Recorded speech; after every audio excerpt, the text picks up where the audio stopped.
J'ai fait un tour du côté du siège du MRC. Avec 11 heures, la zone est quadrillée par la police. C'est-à-dire qu'il n'y a pas possibilité, ni pour les mototaxis, parce que les textes du préfet, comme celui du patron régional de la police, interdisent les mototaxis.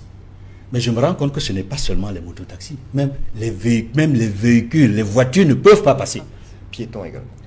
Non, des piétons peuvent passer, puisque j'ai pu passer. Et j'ai vu d'autres personnes passer, à pied. Des piétons peuvent passer, mais pas de véhicules. Ni moto, ni vélo, ni voiture. Mais vous pouvez marcher, vous pouvez passer. J'ai vu beaucoup de gens passer.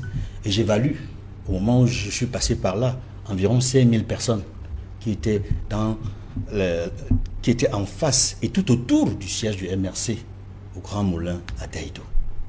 La police est partout, c'est-à-dire au niveau de l'école publique, au niveau de Papangassi, au niveau du siège, au niveau du carrefour Kifero, dans l'as Kifero, marché Nuderdo, dans l'as boulangerie coiffe, marché Nuderdo, dans l'axe entrée Bepanda Cantel, c'est-à-dire à plusieurs niveaux, il y a des piétons qui ont été bloqués, notamment au niveau de Cantel Bepanda. Ils ne peuvent pas accéder. C'est ce que je voulais dire. Oui, mais quand vous venez de l'école publique pour le siège du MRC, vous pouvez accéder à pied.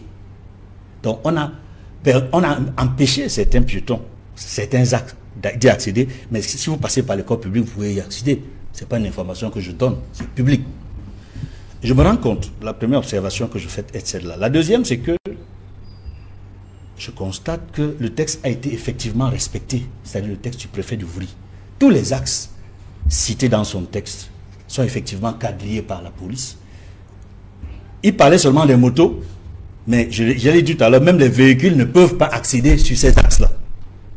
Donc il y a un problème au niveau de la liberté de circulation dans ce pays. Ça, c'est la deuxième observation que je fais. La troisième observation, c'est que nous voici donc dans un contexte sociopolitique qui est déjà tendu et qui va devenir plus tendu encore avec ce que nous sommes en train de voir.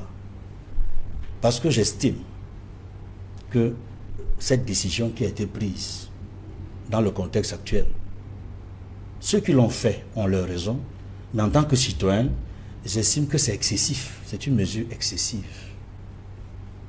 Il suffit simplement d'encadrer. S'il devait se déplacer, si le président national du MRC doit se déplacer pour son siège, il faut encadrer son déplacement de l'aéroport pour son siège et faire en sorte que quand il ressort, il va là où il va y aller, à son hôtel, et puis s'il veut rentrer, qu'il rentre tranquillement, sous l'encadrement de la police. Voyez-vous, je vais retourner un peu à ce qui s'est passé à Paris. D'après les chiffres officiels de la police française, à ce meeting, il y avait au moins 78 000 personnes. Il n'y a pas eu de casse. Tout s'est passé normalement. Personne ne s'est plaint. Pourquoi au Cameroun, la police ne peut pas encadrer le déplacement d'un leader politique? C'est la question que je pose. Avant de chuter, je vais faire ce constat également. Nous avons eu le sentiment, après les tours que j'ai pu faire ce matin, en relation avec cet événement, que la ville de Douala est partiellement dans une situation de ville morte. Une ville morte de facto, qui est la conséquence de la décision de la préfectorale. J'ai dit bien, c'est maladroit et ce n'était pas nécessaire.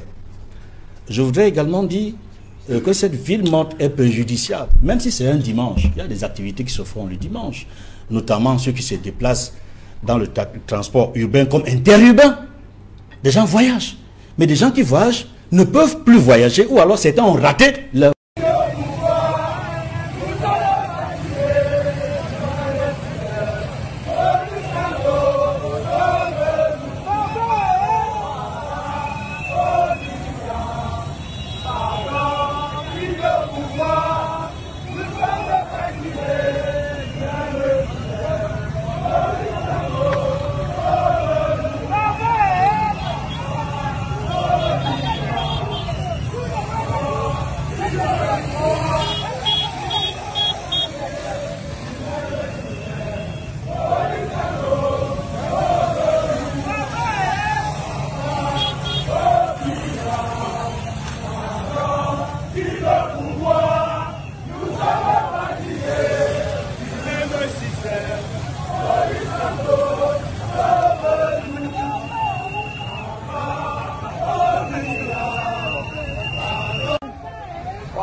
système. Maurice Kamto, sauve-nous. Même le mien souffle. Même le mien souffle. Même le mien souffle. Même le mien souffle. Même le mien souffle. Même le mien souffle. Même le mien souffle.